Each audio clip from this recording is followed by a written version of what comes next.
This is a picture of Madame Curie.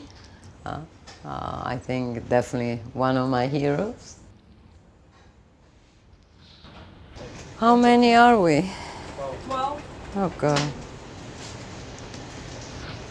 Start, Mark.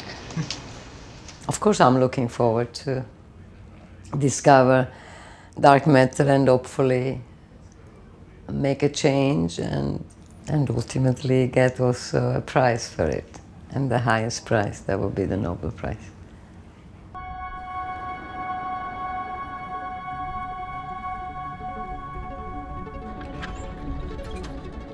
The search for dark matter, especially now, is definitely a race. It has always been a race, and it's a very tough competition. Here at the Gran Sasso National Laboratory, which is the largest lab worldwide for underground physics, we have created the most sensitive detector for dark matter search. This competition has actually fueled the progress that we have seen in the last 10 years, really.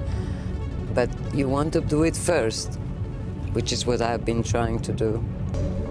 We know what kind of signature we are looking for, because if that is the real particle, which explains the dark matter, then these damn particles must reach us even at this Gran Sasso lab sometime.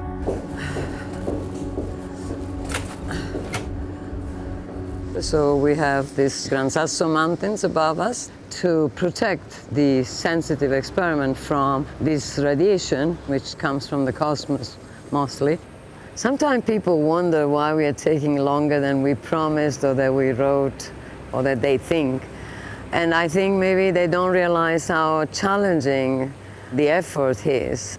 The Xenon people are really professors here and there, and each one has postdocs, young researcher, graduate students, undergraduate. There was no textbook.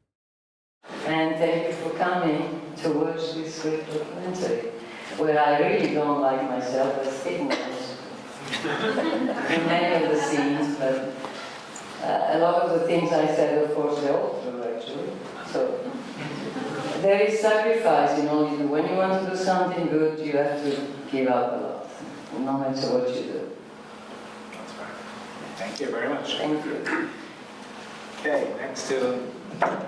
He has a lot of hairs. This is Patrick. Thank you for the introduction, Elena. I'm Patrick Perio, a research scientist at TRIUMF in Canada. But before that, during the making of this movie, I was a postdoc at Columbia University working in Helena's group on Xenon. And I was also as you can see, I had much less hair then. I grew it out. I got to get glasses for my new fancy job. But yeah, I was also the supporting actor, both literally and in the movie. But just really, that's the least I can do for Elena. After we met maybe 6 years ago, I think, so I came to you begging for a job, I think, after my PhD. And now we know why. Yeah, so I kind of kept it on. I didn't really tell her the full story, but I had a two-body problem, actually. My wife, who's in the audience here, Jalu, she's a cosmologist at Berkeley now, postdoc. She pushed me to move to New York, because that's where she was doing her PhD at Columbia. And she said if I didn't get a job there, she would break up with me. So I was on my hands and knees in front of Elena. Please give me a job. And you were pushing the button in the movie.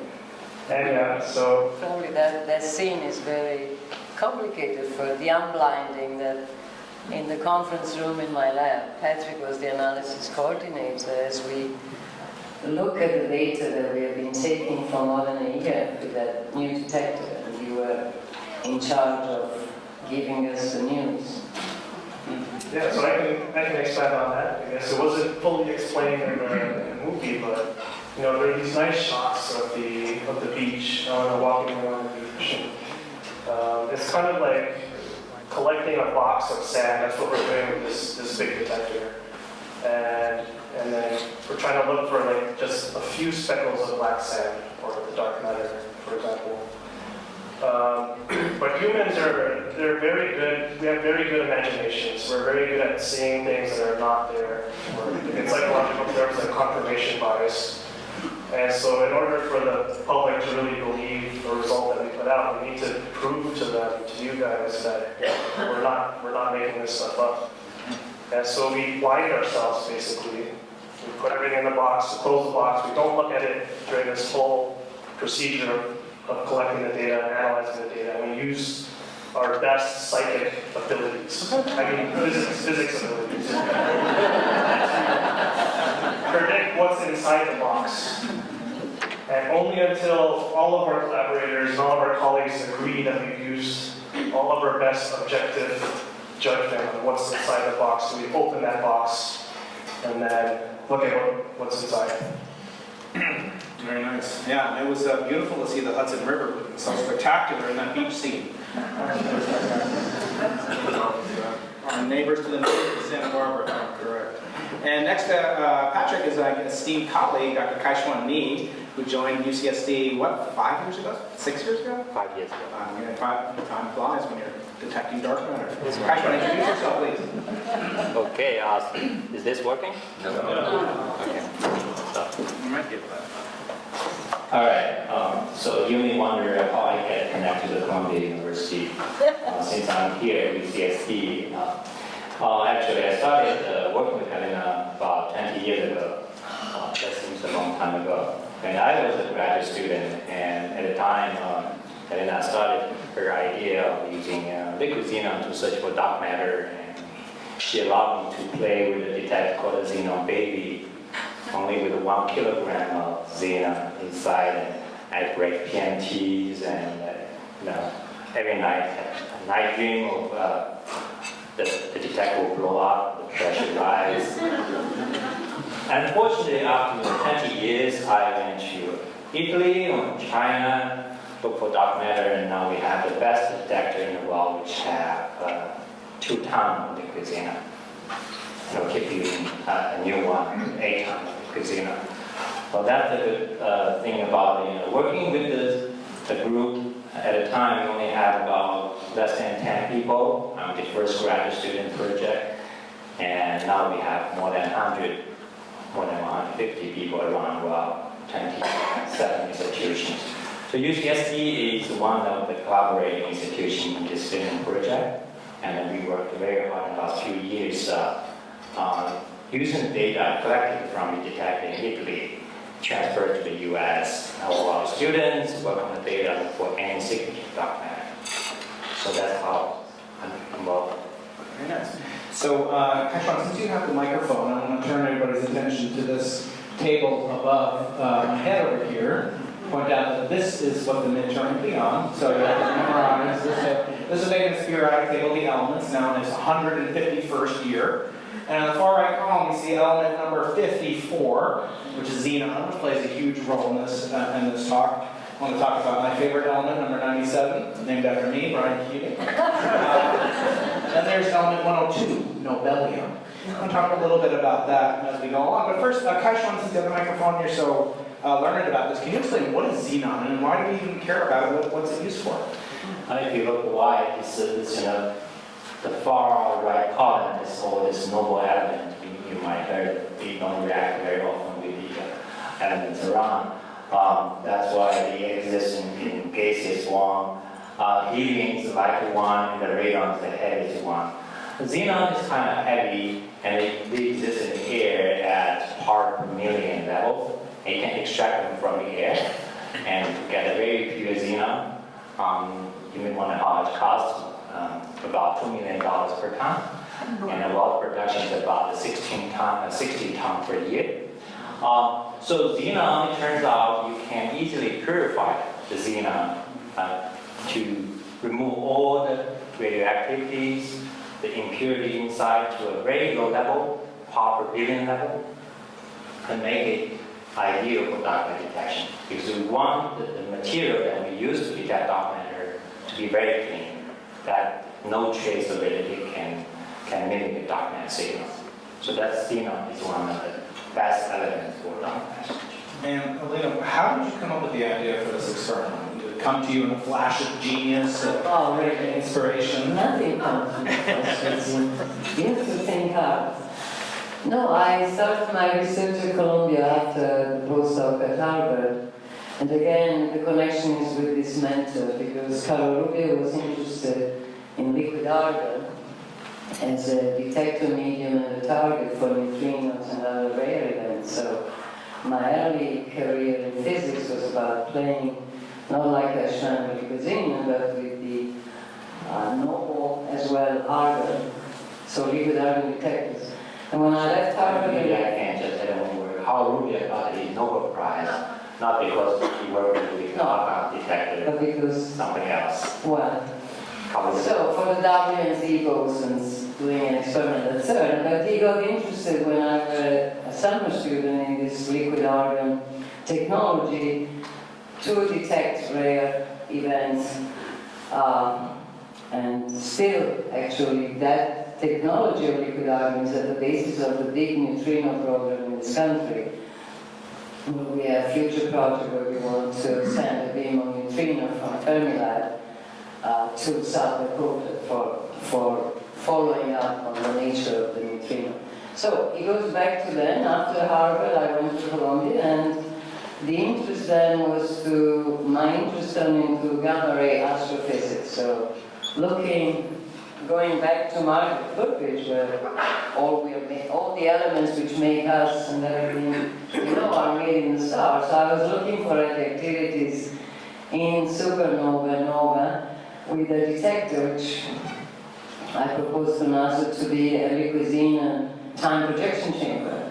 So the purpose was different. It was not for the rare dark matter particle, but it was also for rare events, or finding or imaging the gamma rays from the supernova explosion and identify different elements. So when the issue of the dark matter became more and more known to me, at least through a conference I went to SNOMAS, I discovered, hey, maybe my technology, this detector that I'm working for NASA, will be very interesting also for this problem. And that's when the proposal for the Xenon experiment was put forward to the National Science Foundation. So that's how I got into that. Fantastic. And Steve, before we turn it to the audience for their questions and comments and alternative speeches, I would like to, what inspired you, and we heard about what inspired Elena, but what inspired you to want to make a movie about, people that aren't, there's no joke about scientists. How do you know a scientist is extroverted? They look at your shoes when they're talking to you instead of their own.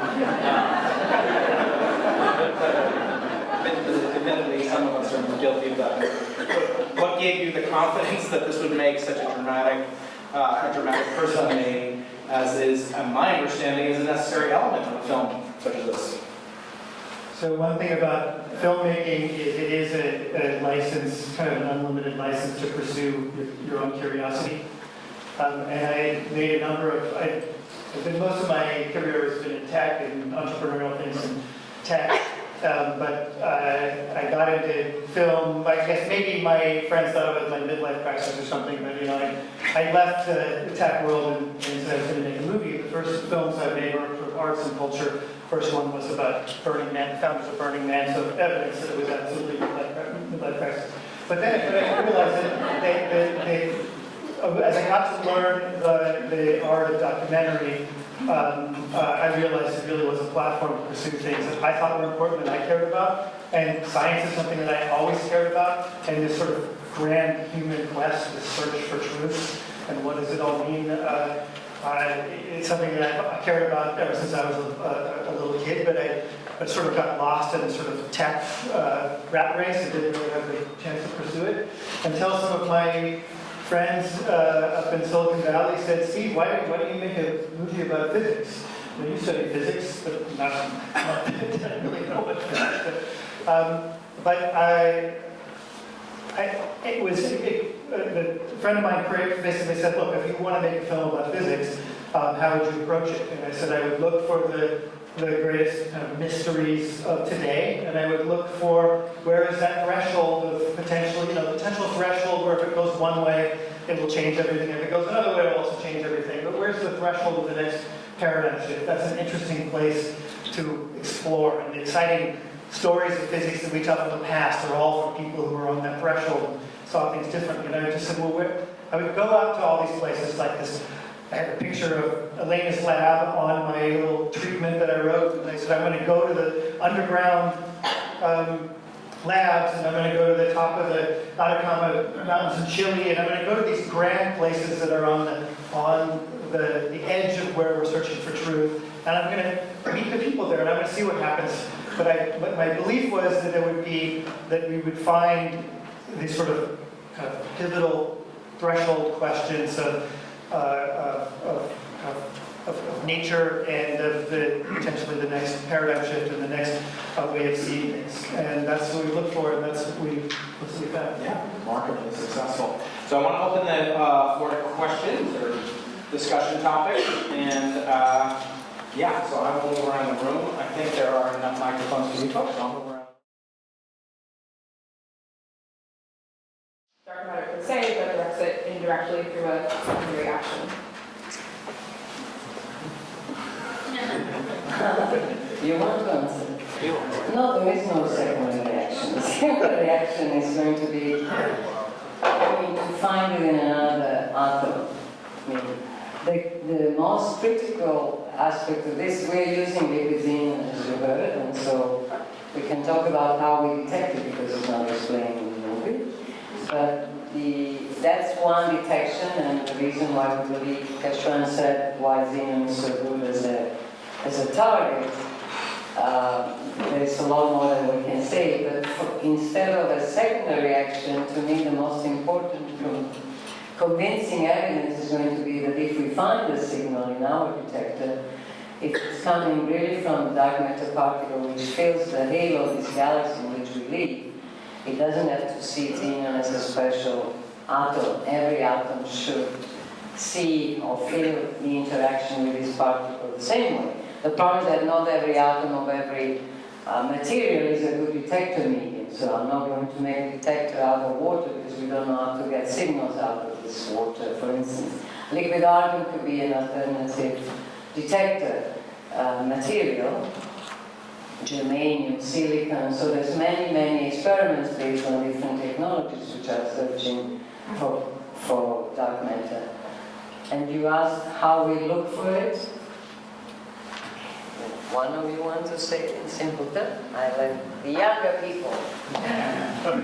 So, as Elena mentioned, there are several other experiments looking for dark matter using a similar way as we do, but the technology is not advanced enough that make a more sensitive detection than the Xenon technology we developed. So that's why this technique for this typical direct detection dark matter is so far replaced the best limit. But there are alternative models of dark matter that can be searched by other techniques. For example, axions.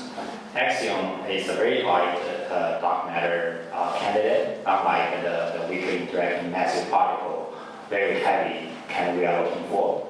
And axion can actually be converted into a photon in a strong magnetic field.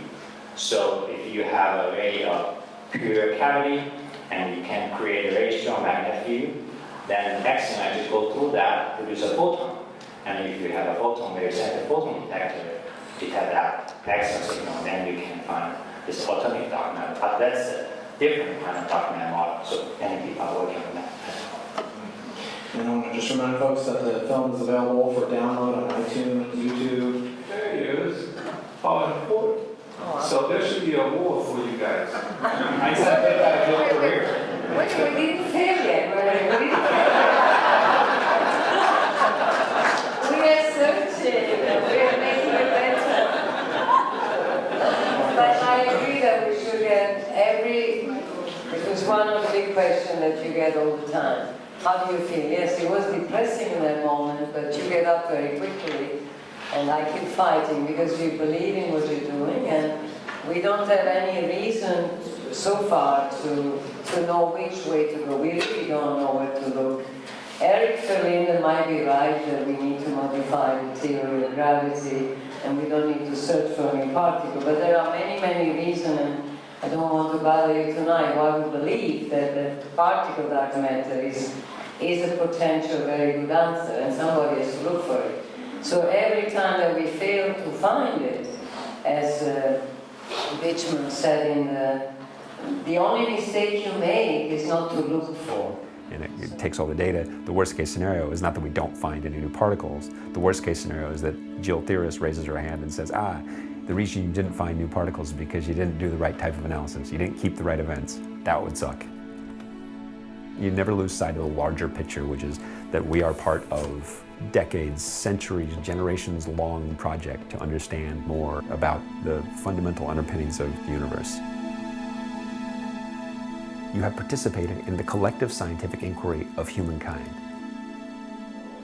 So we keep looking, and every time that we don't find this particle, it just means it is much more rare. The interaction with normal matter that it has is much more rare than what we even dream of. And so we need to be even smarter and bigger and make things even more quiet or less radioactive, if you like, to look for it. So we still have quite a way to go, and we're building the next experiment, as Kaixuan said, with 8,000 kilograms or more of xenon.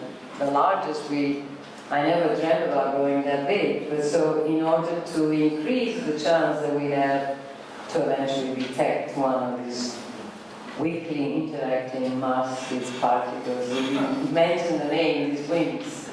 How long have you been looking? Right now it's more than 10 years, almost 15. But that's nothing. Part of the film that they didn't show tonight was the search for gravitational waves. And that was a 40-year-long search. Imagine if 10 years in they had said, oh, you're not going to find it. So anyway, we didn't fail it, sorry. So I'm wondering, what do you think might happen if dark matter hits the xenon, and how do you detect it? Right, I should say something because Kaixuan went into the action, so I try to say it very simply. So xenon is a normal gas up there, so we liquid to minus 100 degrees C or so. It's not that cold, but it's cold. So we liquefy this gas so that when it's liquid, it's 3 times heavier than water, so it's a dense liquid.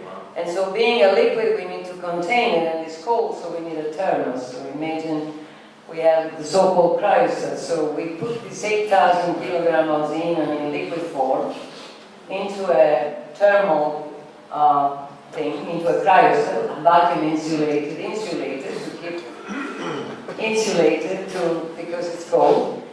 And so what happens is that if this particle that we call a WIMP cares to scatter off an atom of xenon in my detector, what will happen is that the scattering releases a tiny amount of energy in this collision, and that is the energy that we're looking for to measure. The way we measure that energy is because whenever you have radiation in a medium, you actually see the radiation in different ways. For instance, what we look for is flashes of light, scintillation light, which is produced because these atoms get excited.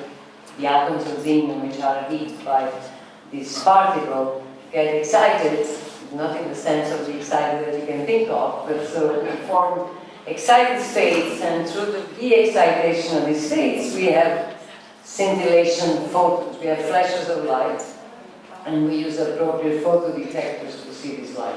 This is the main signal that we're looking for, let's say, as a proof that there was an interaction in the liquid xenon. But of course, many other particles can do the same, and that is the holy grail here. We are looking for that little black sand thing, grain, as Patrick said, because the interaction that we're looking for are very, very rare compared to the billions of interactions that cosmic rays, neutrons, radioactivity produce in the same detector. So our goal is to search for that for that rare event in this sea of background, as we say, of noise. Could somebody explain for Leonard's theory? He said it so quickly in the movie that I didn't really grasp it.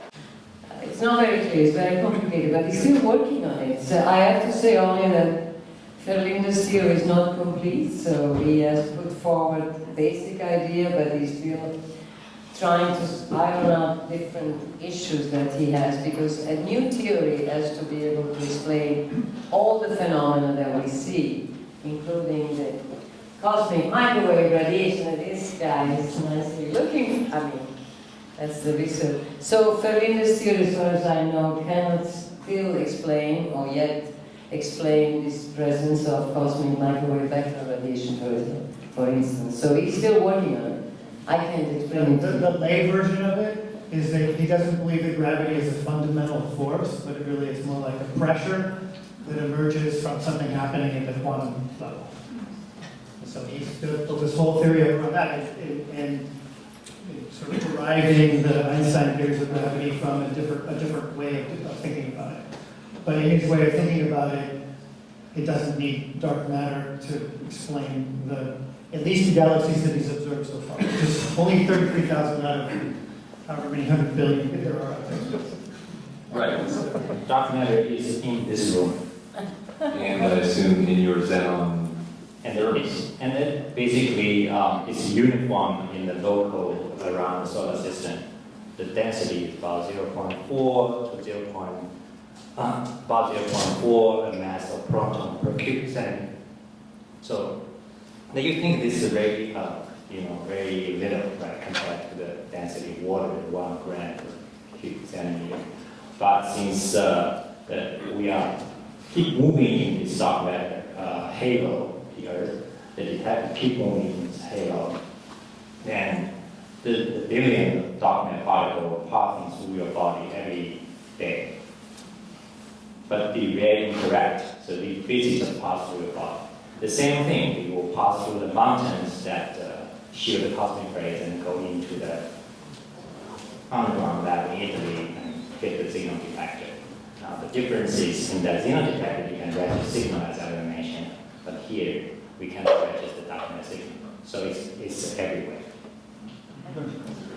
That's actually a very good question. And I wish I would answer that question 1 month later, because we are struggling with some faint mystery signals detected right now, and we're thinking whether this is a dark matter or some other unknown particle. And that unknown particle means some standard model particle that we already know. And if we exclude that possibility, then we can confirm that is a dark matter. So indeed, it's very challenging, and our detector records how many events per second? 5 events, about 5 events per second. But these events are just from the surrounding radioactivity, the known, we call known backgrounds. And after 1 year running, we didn't see any dark matter signal. That's all of 5 seconds, 5 events per second, multiplied how many seconds in a year. So most of the events we record in the detector is from the known background. And we understand in some level, not 100%, but 99.99% level. So we have to understand our background until we can say confidently that now this event is coming from dark matter. So first you need to understand your known background. And speaking of events, sadly, this one has to come to an end for another midterm coming up. That's how we professors make our living after all, getting out to us. I want to thank the panel. I want to thank Stuart Wolcott for arranging it.